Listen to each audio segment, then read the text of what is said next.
Welcome. Today I'm excited because I have 10 fall projects to share with you. This is a 10 for 10. Yep, you heard me. I have 10 projects and I only spent about $10 for all 10 of them. I am so excited. If you enjoy easy DIYs and budget decor, you are in the right place. My name is Jennifer and this is a little bit of Common Crazy. Today, think upcycle, thrift, flip, trash to treasure. It's all about getting you inspired for some great fall ideas. If that sounds great to you and you enjoy what you see today, I hope you'll hit that subscribe button. Now let's get into it. Here I have a metal basket. This is actually a magazine holder. These things are a dime a dozen, whether they come in metal or wood. They're super easy to find because most people don't even get magazines anymore. And whichever way you go, they definitely can be repurposed. So to start off with, you want to make sure that you wipe it down. If you're anything like me, this has been sitting around for a while and it was kind of nasty. Anyway, after it's nice and clean, then you can go in and paint it. I'm choosing to hand paint this instead of spray painting it because I want to use the chalk paint. I'm using some Waverly's chalk paint in white and I'm giving it 2 coats of that. And the reason why I'm choosing to use a chalk paint is because I'm going to go in and wet distress it once it dries. So after I let it dry, I'm going in with a damp cloth and I'm taking that cloth and I'm wiping it off in different areas to get that distress look. Now, instead of sandpaper, anytime you're using something other than wood, a wet distress is a really great technique. 1, it's not as messy. And 2, it not only it does the same thing as sandpaper, so you would get that distressed look, but it also smooths the rest of the paint out at the same time. I hope that makes sense. But I didn't have to worry about like the dust particles going everywhere.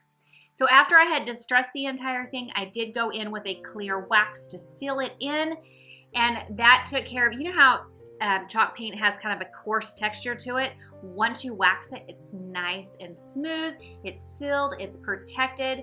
I decided to go ahead and hang a little tag on this to use it for fall. So pumpkins, 25 cents a pound. I thought that was really cute, but of course I can use this all year and I can't wait to see what I decide to put in it at Christmas. I think that'll be so much fun. For this project, I am using this chair that has definitely seen some better days. You might recall that I found all of these chairs on the side of the road. We do have curbside pickup, like bulk curbside pickup that is free in my city. And this was the worst chair out of the bunch, but I can still absolutely do something with it. And to be honest, out of all 10 of these projects, this one is my favorite. So to start off, I gave it a really good sanding. To be honest, when I began sanding it, I forgot to put the sandpaper on. Let me tell you, don't get very far without the sandpaper, but once the sandpaper was on, I'm using a 60 grit sandpaper. It only took me a couple of minutes to sand this down. I wasn't going for perfection here. I was really just trying to get that top coating off, any of the grime that was on the chair. That was all I was going for. I also made sure that I sanded the legs. I even sanded underneath because I'm the person that goes for the whole kabang and not just a half-done project. After I had cleaned up from sanding, I went in with DIY's paint. This is in beadboard. It's just a beautiful white, but any chalk paint that you would like, any paint that you like. You can do this with just anything. I went in with a light colored paint and then I'm gonna go in with a dark colored paint. You choose your colors. You could reverse this, go light, dark, then light. By all means, this again is just for inspiration to give you an idea of what you can do. As I'm painting, I was not going necessarily for full coverage. I just wanted to put the white on there. So I really did a fairly decent job covering the seat of the bench, and then I just slapped it on the legs. I skipped a lot of spots and I was okay with that. I moved inside for this next part because it was about 100 degrees outside, and one thing I can tell you about paint is it does not like it when it's really cold or really hot. So here I have cut this out on my CRICUT. It just says, "Hey y'all," and I am using a removable vinyl. This is Oracle's 631 removable vinyl, but you can also use stickers from like the Dollar Tree. Again, a stencil, whatever you want.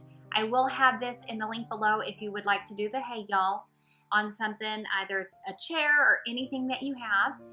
Now, I just laid it on there, and now I'm going over DIYs. This is their black. This is in black dress, and I'm brushing this on in a solid coat. I actually went over this and I did 2 coats, covered the entire bench. Again, the top, the sides, the legs, the bottom. Like I said, I like to be that person that covers the whole shebang, not halfway done. Once the paint had completely dried, I went ahead and I'm using my CRICUT tool here just to peel the letters off. Everyone has a preferred tool for doing this kind of thing. This is my preferred one. You just gotta find what works for you. This one always works for me, so it's the one I tend to grab for the most often. I then took it outside and just had fun with my sander. I just took it every which way. I hit it in some spots more than other spots, and what I'm going for is I want to see some of the natural wood come back. I want to see some of the white that I painted on there, and then of course to leave some of that black as I'm just stressing it. And oh my goodness, this turned out even better than I was hoping for. It is so cute. Now I want to paint everything like this. I absolutely love this. I did seal this because it is going outside. I am using the General Finishes flat exterior seal, and I gave it 3 coats of this because I really want this to like withstand those outside elements, because I cannot even stress to you how much I love this cute little bench. I'm not gonna go sit on this because no, did you see? It's broken up, but it is the cutest thing sitting on my porch and saying, "Hello, Mr. Amazon. Thank you for dropping a package off to me today." And I can use this all year long.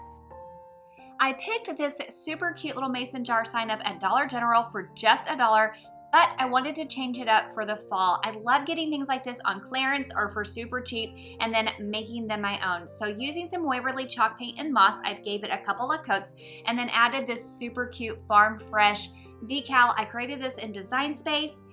If you use Design Space and have a CRICUT, you will have access to this. I will have a link down below for you.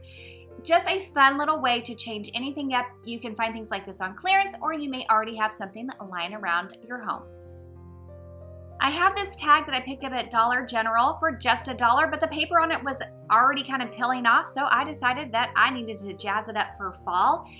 So I went ahead and I had some scrapbook paper that I got from Hobby Lobby. It's always for $1. And I went ahead and peeled the paper off of the original sign because I didn't want my paper to bubble up when I did it. So I peeled it off, I sanded it smooth so that my paper would be nice and smooth before I applied the Mod Podge. Once I go in with the Mod Podge, I do a thin coat, I apply the paper, I let it dry. Once it's dry, I go in with my sandpaper and I sand off the edges, and I get a nice clean sanding, or a nice clean finish that way. If you like to go in and cut your edges, by all means, if that's more comfortable to you, do it that way, but I like to sand my edges. I've had people say, hey, use a fingernail file. You can do that too.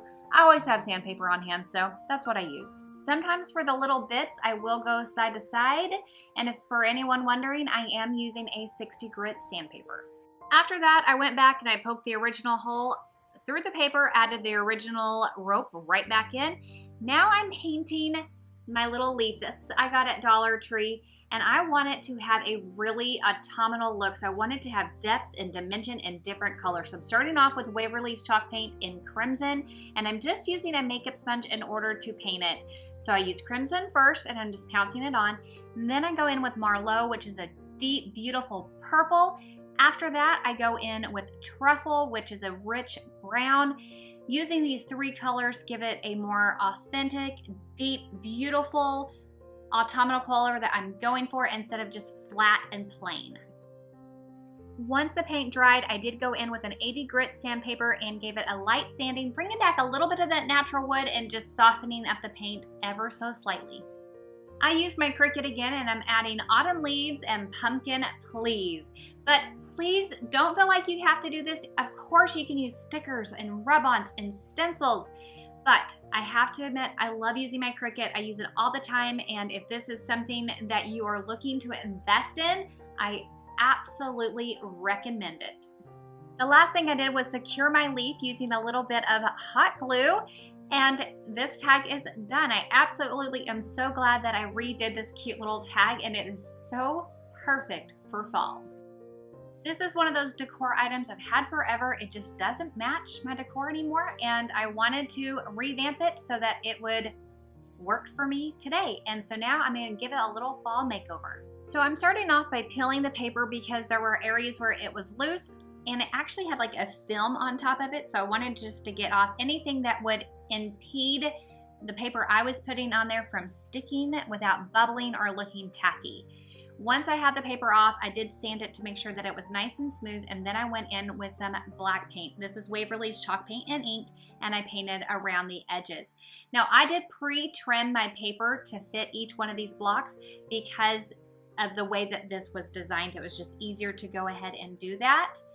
Before I added them, of course, I went in with a thin coat of Mod Podge, and then I added each one of my papers individually.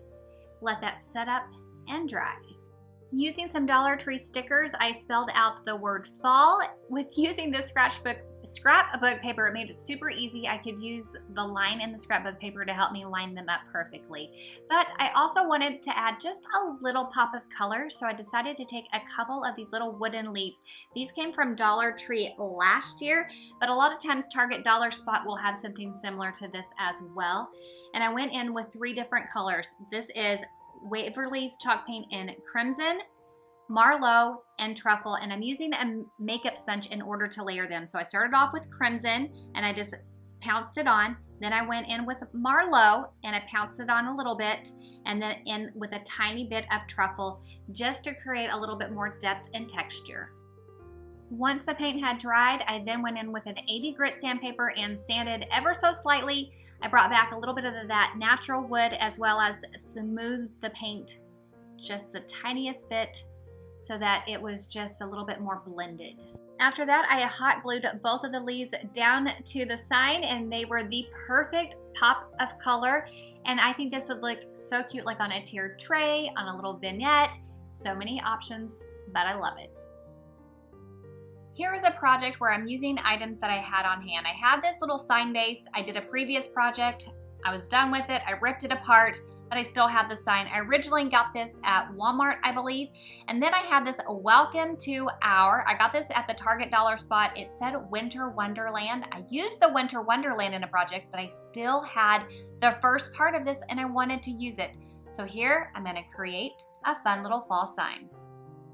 I just finished scraping the little hot glue bits off so that you wouldn't see those once I created my new sign. Now there is a little distressing from where the original sign was. I wasn't too concerned about that. It didn't bother me. If it does bother you, if you have something like this, you could always go in and paint it. For me, I just gave it a light sanding. I got all of this from the Dollar Tree. I'm using the wooden letters to spell out the word patch, and then the pumpkin also came from Dollar Tree. I'm just using some wood filler in order to fill in that little hole. While it dries, I'm going to paint the word patch, combining a little bit of Waverly's chalk paint with pumpkin and the antique wax. Now my bottle of antique wax was almost empty, and I added some water to it so it thinned it out, so this does have a little bit of water in it included. So once I get the letters all painted, I'm gonna go in with the antique wax and I'm gonna paint the pumpkin as well. But first I gotta sand where I did the wood filler first, and then I'm gonna brush on that antique wax. Remember, I had some water mixed in with it, so it's a little bit thinner, and this gives a beautiful stain-like effect. Once I have it on there, I wipe it off, and then I just let everything dry. Now it's just time to attach everything down onto my sign. I'm going in with wood glue. Now the welcome to our patch, those are actually stickers, but the stickers are not going to be strong enough to withstand the 100-degree temperatures that are outside, and this is where this sign is going. It's going on my front porch, so the wood glue is definitely the better choice for this sign. Once I have it all attached down with the wood glue, I let it set up, I let it dry, and now I have a super cute sign to put outside for all those Amazon packages that get delivered for the Amazon driver to see. I'm happy, I love it, and I use the things I already had on hand. Now this tray came from my aunt's house when I helped her organize out her garage, but it has a total 70s vibe and I wanted to update it. But I didn't want to pigeonhole myself to just one holiday, but I definitely wanted to make it a little bit more conducive for fall. I didn't really have a fall tray, so here I'm going in with Waverly's chalk paint and moss. I am loving this color, especially for fall right now. It has a very neutral feel about it, but still kind of earthy. I don't know how to explain it, you guys. It's just a beautiful color for me. So I painted this entire tray. I gave it a good couple coats of this moss. After it set up, it dried. I then went in and I waxed this tray using just a white wax. This is not food safe. I don't plan to put food on this. I plan to use it as a decor tray. If you want to make a tray food safe, there are paints out there that are food safe, like milk paints. But I love this and I can absolutely use it all year, and I'm excited to decorate it for fall. I found this cornucopia at a thrift store for just $1, and I almost passed it up because I'm not typically a huge cornucopia kind of decorating girl, but I went ahead and decided I'm gonna grab it and I'm gonna freshen it up and make it fit into my decor, and I am so glad I did. So I took a little bit of Waverly's chalk paint and ink, it's their black, and I thinned it out with some water, and I went in, this is a Dollar Tree 1-inch paintbrush, so it's not super firm. Actually, it's pretty fluffy, but it's perfect for this kind of a technique. And I just kind of slapped on the paint, and I didn't want full coverage for this. This is why I thinned out the paint, and I went on the outside of the cornucopia and on the inside, and it really gave it more of a modern look, and I absolutely love the way that this came together. It looks great by itself, but once you put it in like a little grouping of other things, oh boy, I am so happy that I picked this up for $1. I will be the first to admit that I am a sucker for a basket. Now this one needed a few repairs, but they were so easy to fix. All I did was go around anywhere there were little loose areas, added a little bit of super glue, wham bam, done. And then I decided to take some Waverly chalk paint in white and paint the handles just to add a little bit of pop and contrast, and that was it. And this basket was done. I love it, and of course I can use it all year around. I was given this really cute tin for free, but it did need a little TLC, and then I was inspired by these. Aren't they darling? And I knew that I could use this tin to recreate them. So I took the tin outside and put it inside my little tent and gave it a couple good coats of some spray paint. After that, I created this little design using CRICUT Design Space, and then I cut it using my CRICUT. If you have a CRICUT and used CRICUT Design Space, I will leave a link below so that you can also use what I created here. I added it onto my tin, and is this not the cutest little thing? And I didn't have to go paying $59 for it. Arrow was actually 2 separate pieces, and it had gone on a little wonky, and instead of fretting about it, I just took out the center pieces and ta-da, it was all done, and I absolutely love it. Make sure you check out these fall videos for more inspiration. I hope I have inspired you today to get creative with things that cost $1 or less. Thank you so much for spending your time with me, and I'll see you in the next one. Bye.